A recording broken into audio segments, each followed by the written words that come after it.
Hey everybody, this is Nic LaRue from FilmSnobbery. I am here in Kansas City at Panic Fest. If you've been following the coverage, you know that we've already interviewed a bunch of filmmakers. We've got two more, a filmmaker and an actress for a movie that was here, and I'm excited to talk about it because I really enjoyed it. If you don't get a chance to see Ride Baby Ride, check out our review. And right now, they're going to tell you about it, starting here. Hi, I'm Sophie. I'm the writer-director and one of the producers on Ride Baby Ride, which is a short film just under 7 minutes about a mechanic who goes through a very creepy negotiation for her dream 1978 Camaro and ends up having to fight a demon living inside of it. Hi, I'm Celina Bernstein. I'm the actor and producer of Ride Baby Ride. And thank you so much for having us on your show. Happy to have both of you here. Thank you for being here at Panic Fest. I'm glad to have also been here because it was a hell of a drive. There's so much about this movie I appreciated, really liked. I liked a lot of the themes. I liked a lot of the I love the shots that you have. The effects are great. Where did the idea for the movie come from? Yeah, so I made one horror film before this called Love is a Fire, which is about a woman with an acid yeast infection, also starring Celina. And when it premiered at a festival called Portland Horror, that was my first exposure to a lot of horror movies all in one go. And so I went to the festival when the film premiered, watched 13 hours straight of horror movies, got back home the next day, and immediately wrote Ride Baby Ride. So that was the initial impetus for the idea, certainly. Are you or were you a car person prior to this? And by the way, as far as like car negotiations are concerned, who hurt you? I am a born and raised New Yorker and did not learn how to drive until I decided I was moving to Los Angeles. So I would say I did not grow up a car person. And I was actually very lucky that my friend's dad helped me with my first ever car negotiation, and it went all right. But I do have a pretty old, shitty car, and it does make some very unnerving sounds that I have not been able to resolve. So I think that was in the back of my mind as I was thinking about what could go wrong with a car.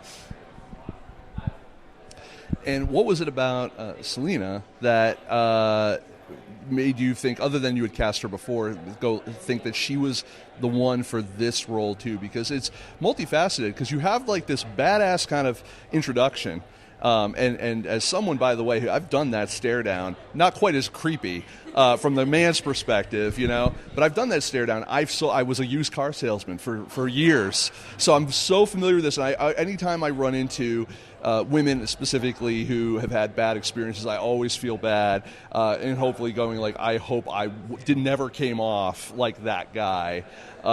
It's just an interesting arc, because you have this badass stare down at the beginning and then complete terror at the end, but yet then again kind of like a good little redemption arc at the end for yourself. What made you feel that Celina was the one to go for this one? And we go like, she's got the chops. This is the fifth film, not the first. The fifth film that we have done together, the fourth with Celina acting in it, and the first that we partnered as producers to make together. And I think, really in writing it, the first person I sent the script to was Celina, really to just talk about it, just because she's such an amazing creative partner in hashing out ideas. And I think she's a remarkably expressive and super talented physical actor, in addition to being able to capture the full gamut of emotion that we were hoping to cover. It's essentially, obviously we have the guys at the beginning who are an important part of setting the tone, but for the most part, the movie is Celina by herself in a very small space, and it required having an actor who could really carry us through a full emotional journey when everything is rooted in her experience of it. And that, with our previous partnership in being able to create things together, meant that we were able to really collaborate from the very beginning in building the story and refining it and specifying our approach in collaboration. Celina, how did you approach this character specifically? Were there any influences of women in your life that you were like, you know what, this is how she would have handled this, or something like that, or something that you brought to your performance that you kind of felt, or was just like, no, I'm just that badass anyway? I wish.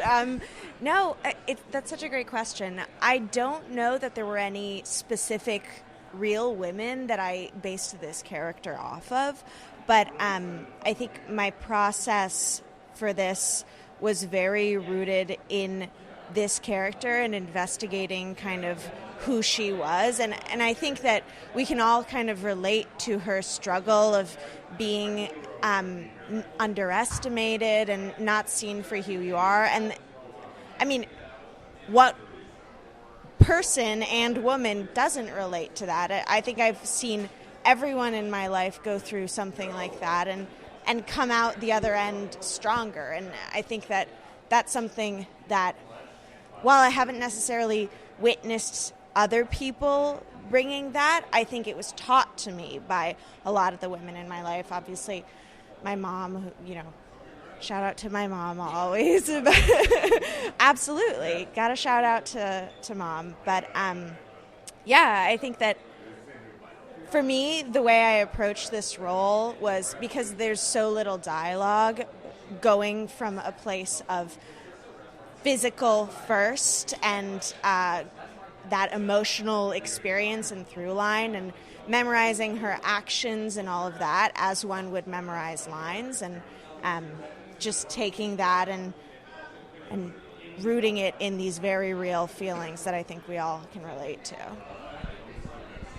It's actually, I'm loving being able to speak with you, because I mean, you're the second or third filmmaker that I've spoken to who is a woman who is doing things or making movies about things that are kind of have a fight against kind of misogynistic kind of tendencies to of men and stuff like that, and I kind of appreciate that. Or like fear, like the other one another woman I spoke to was, she was a filmmaker who made movies because she was a streamer online, like for video games and stuff like that, and the amount of harassment any woman receives online for existing is just a really unfortunate thing. And it's like, now there's a horror movie about that.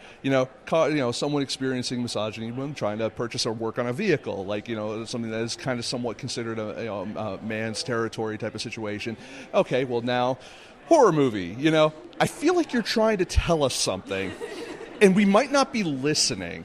So what, did you have any idea of a specific message in mind of this, or were you just like kind of the idea of like, this is, because I think a lot of storytelling is informed by personal experience anyway. Maybe not directly, but just like, indirectly and stuff like that. Were you very aware of the themes and stuff that you were writing into the script as you were doing it and making the film? And, was there anything you would have wanted to go harder on? Yeah, I mean, I'm so happy that you picked up on all of that. And I mean, that's always very relieving when you make a film and you're like, do people get it? And I'm glad to know that I think in this case people have, which is really wonderful to experience. But I think the thing that was a big impetus for the feeling that I was after in the movie is that feeling of underestimation and how frustrating it is. And obviously, in the case of this movie, that underestimation is just the initial kernel, and it becomes something that's much more violent and much more harrowing and upsetting. And that actually, I mean, as I've been educating myself in the horror genre, movies that I think I've gravitated towards and been really interested in is the rape revenge subgenre. But in those movies, they're also particularly harrowing and upsetting, and there are really, really horrible things that happen to, in many cases, the women in those movies. And I think that what we talked a lot about in making this was, while we were bringing that kind of experience and that idea into the backbone of the story, we still wanted to make something that, at the end of the day, is about a triumph for Celina's character and about a victory, and hopefully by the end of it is kind of a fun note to end on. And part of that was actually making, what the assailant is in this particular story is the car, and turning it into an object so that it's something that she can fully conquer and not have to ruminate in what, while it still is horrible in its representation in the movie, because it's entirely focused on like her triumphing over it, or that was a big part of our endeavor in making it. Hopefully we were able to land kind of that empowering and triumphant feeling at the very end. And I would be remiss if I didn't talk about the car, which plays a huge part in the overall story. I've a few questions coming up from this. I know you talked about some of them during your Q&A, which was also fantastic. One of the questions is, were you specifically looking for a Camaro, or did you have an idea in mind specifically of what kind of car you wanted, or was this this is what the budget is, this is what we found, this is what's happening next? Yeah, I mean, so I originally wrote it with a Land Rover. What did I write it with? No, Jeep. What did I write it with? Oh my God, no, it was a Ford Bronco. I wrote it with a Ford. See, I have blocked it all out. The Camaro is king, but I wrote it with a Bronco, partially because I was like, I need a big space, I need something boxier so that I can get interesting camera angles. And we were at FilmQuest. And we connected with Movie Maker magazine there, and they have a really amazing production services program. And so when we met them, Deirdre McCarrick, who was kind of our primary contact in the beginning of that process, was like, I know the car. If you don't need it to be a Bronco, I know the car. And she knew this Camaro, which is an absolutely amazing car. And I think a lot of the time with picture cars, getting something that's kind of worn down and has the capability to be altered and used in a definitely, I mean, we're not good to the car in the movie. So it was an interesting challenge, but we were super lucky to find this particular car. And Celina has a great kind of perspective on it in discussing it as a casting process. So. Yeah, I always liken the process of finding that car to casting, because it really is the second on the call sheet character of this film, and my scene partner for most of the time. And I think that what that meant for us was finding a car that had the right character and the right qualities within it. And the second Deirdre told us about this car, we looked at it, and then we went to visit it in person. And what we did from that point on was we knew it was perfect for us because it had this incredible worn down look, and it was so badass as well. And we said, okay, now let's tailor the script to this cast member of ours. And we explored all of the little quirks that this car had, and all the things that it would allow us to do. For example, there's a moment when the window crank comes off. The car just had the window crank that fell off all the time, so that's just the reality of the situation, and we decided, we had to integrate that. And there were all sorts of little things like that really, I think, helped add to the specificity. And just as another quick, procedural type of thing, so at one point you bust out the window. Was that sugar glass, or did you guys actually bust out the window or have to replace it or whatever? And that's actually is an extension of that question. How concerned was the company that you got the car from? How concerned were they of, we're going to beat the living shit out of this possibly, right? How was this just who cares? That's what insurance is for, or whatever.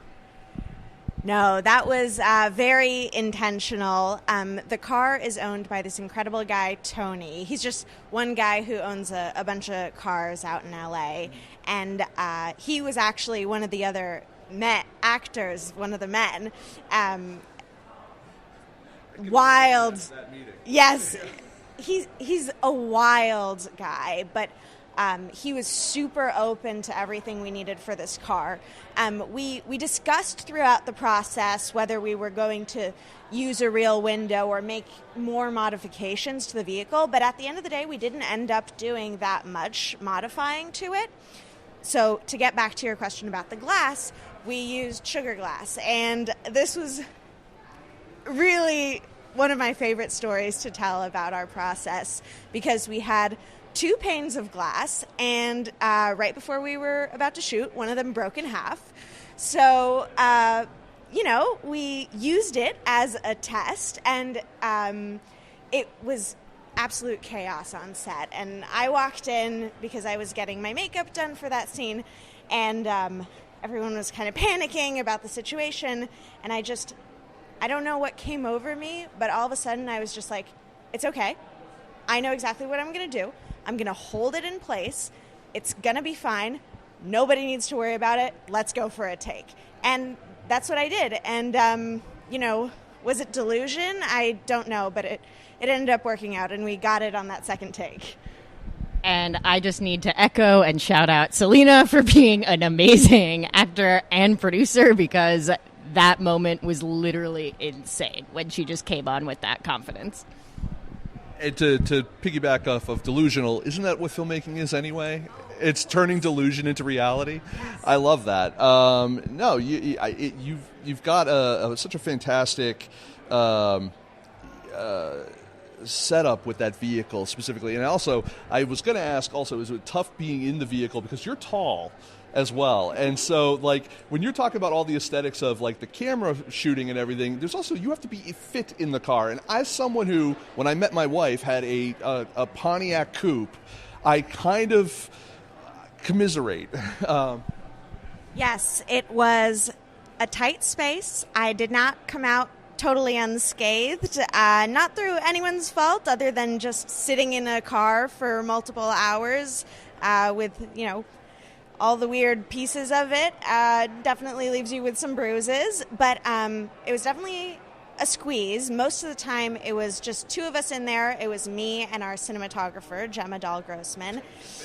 Well, sometimes we had to fit 3 of us because our lovely hand actor had to be in there as well, kind of like, crawling on the floor to try to hide his body. But it was definitely a tight squeeze. We shot for 3 days, a full day of which was inside the car, and it was luckily our last day of shooting. Definitely the most exhausting day, and definitely the most physically challenging day for me, but at the end of the day, it was so worth it. And at the same time, while it was this big challenge, everyone was there making sure that I was taken care of, that everything was going well, and that's the priority. And I want to go ahead and I want to talk real quick about, some of the inside the car stuff, because number one, there's a great, what I felt was a very Evil Dead-ish kind of homage of, the seat belts kind of grabbing you and all that stuff. But then a fantastic misdirect, because I was expecting something sinister to happen with the stick shift specifically, especially from the cinematography angle that was put at. And then all of a sudden you see, like, the demon hand and, like, complete misdirect. And I really appreciated that, because it would have absolutely made sense to complete the homage type of thing, and it would fit with the misogynistic, almost penetrative type of aspect of that. Going in a different direction really changes what the meaning of that movie is in a way, and a lot of what the other partial subtext and stuff like that is. I appreciated it a lot, because it would have been the easy way out to go the other way, so I really dug that. As also, I would like to know, like, how much of the shots of the car were kind of blocked out ahead of time, specifically like stuff where you're going through and you're getting shots of through the grill into the engine compartment, and some of these other, like, really very, like, not completely technically complicated shots, but just they're really evocative of, like, what you're showing of the car. I would love to know a little bit more about that. Yeah, well, I mean, I just want to briefly touch on what you said about the hand, because in the first draft of the script and also versions of the edit, which I'm glad we did not end up going with this, but the car did speak at some time, and part of what the car was saying was like, are you sure you don't need a hand? And so that maybe is a little heavy-handed, but we were, so that was another element to kind of the thematic resonance of specifically going with a hand. And I think had I had all the money in the world, I would have made a full-on monster and elaborated on it a little bit more than just the hand. But I'm happy that kind of misdirect landed, because that was, definitely something that was in the initial intention. But, part of the big question of making this movie was, how do we bring the car to life, especially because the car never moves. And so we needed to find a very dynamic way to carry us through the story. We had mapped out like every single thing. I mean, things changed in the edit, but we did once we had finished casting the Camaro, we did do a full previs where we numbered every single beat and every single action that Celina has within the car, and shot it with the car on like a smaller camera weeks before and cut it together fully. And so we had this insane board essentially as we were shooting that had like stills of everything, the numbered beats. And we were super lucky that our cinematographer was just absolutely amazing, and our whole team was amazing in figuring out ways to bring the car to life. But like that shot of the grills was super exciting because we had all these tiny lights that we were able to put inside and control on a phone to kind of create that sense of movement. And that tracking shot along the car was always conceived of as being kind of our introduction once we're in this new space and establishing the car as this sinister being, because we wanted to make it feel like this force that was kind of imposing itself onto Celina's character. So all of that was pretty meticulously crafted before. Yeah, another aspect of that too that I thought was very subversive was the fact that most cars are considered girls. That's and this one very much so not. At the very most, a lesbian, but it's. But no, I appreciate kind of the subversion of that and everything that you did with it. It was really great to see something that it didn't feel like something that was made today necessarily, and I mean that in the nicest way. Like you had a lot of, not so much in the homage department, but like the cinematography style felt more music video-ish to me, almost than it did. For some reason my mind kept going back to, it might have been because we all watched Nightmare on Elm Street the other day, but specifically like Nightmare 3, Nightmare 4, like those mid-late 80s kind of music videos that were more like, like metal stuff or whatever. Like the cinematography parts, especially like the way that you handled the car and the way some of the shots of you in the car, especially more the wide ones, felt very much of that era. And I think it's great because that also doesn't tie, especially with using an older car too, it doesn't tie the movie to like 2023 or anything like that. Was that ever a thought in your mind, or was that something that, like, hey, happy happenstance? Yeah, I mean, the lens we used are these lenses called Balters, and Gemma always called them very creamy, which I love that description, and I'm not sure I totally understand it, but maybe that is a good word to use for that kind of vintage look. But they're very special lenses, and they very much achieved kind of that aesthetic. And then, I mean, we did definitely look to other references, like once we were making the movie. I know I had mentioned in the Q&A yesterday, I hadn't seen Christine before I wrote it, but then of course we watched Christine and Titan and, movies that have brought cars to life as we were kind of thinking about, Herbie's a classic. I would say I didn't rewatch it for this one, but I obviously have seen Herbie. But yeah, it's, we were definitely kind of drawing from inspiration there. That's great. Well, I want to thank you. I know you guys have to go, and that's so like, I'm glad we got to sit down briefly. Thank you for coming to Panic Fest. Where are you headed? Both of you headed next? We're headed home, back to LA, back to work on our various projects. Right now, what we're kind of in the process of doing is we are in post on another short film that we collaborated on, which is called Needle. I don't know when that'll be happening, but at some point. And other than that, writing, continuing our process, and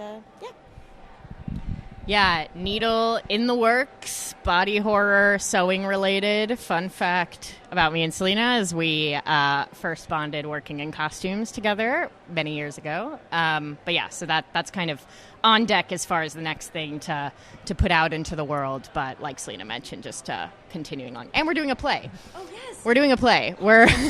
We forgot. We have rehearsal tomorrow. We're doing a play. We're doing a production of The Maids by Jean Genet that we're in the works on now. So that's another thing that's been fun. Well, congrats again, and thank you for being here, and hopefully we see you again on the festival circus some other time. If not with this movie, then with the next one.